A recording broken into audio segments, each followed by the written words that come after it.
Money. We are now at Batangad. This is the barangay of Hitagum. The municipality is Hitagum.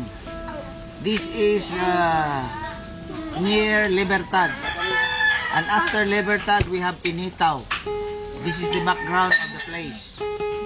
We are here at Batangad to plant a church.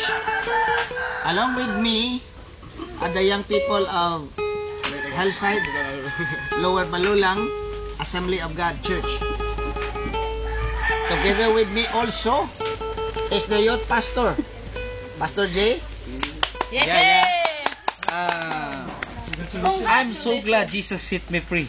Yeah.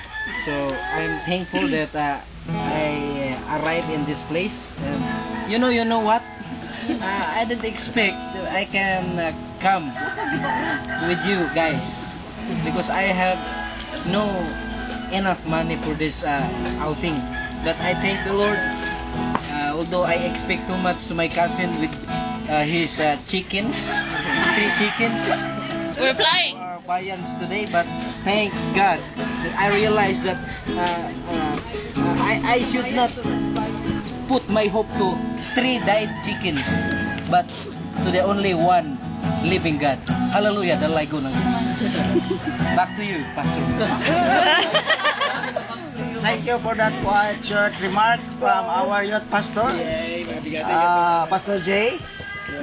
Thank God that you realize that let us not put our trust to man, but rather than to God. Yes. And now, at this moment, we are preparing for our lunch.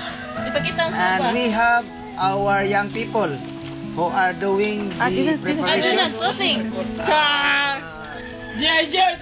comes Jonas, the one that is in charge with Madlon in it. Amen, praise God. If you remember, Jesus feed 5,000 people in the Bible. So now, Pastor Manny and with your staff feed 16,000 people in Matanglad. Thank you, and back to you, Pastor Manny. Thank you.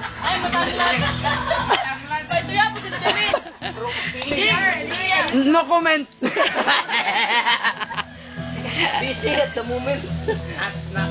At this time, I would like also congratulate of you to welcome my beloved wife. Yeah.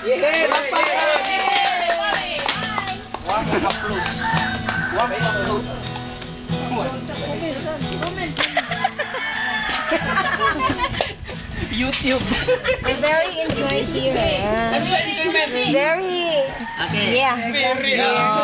Allow Lucille to say some few words. Ano pa cute siya?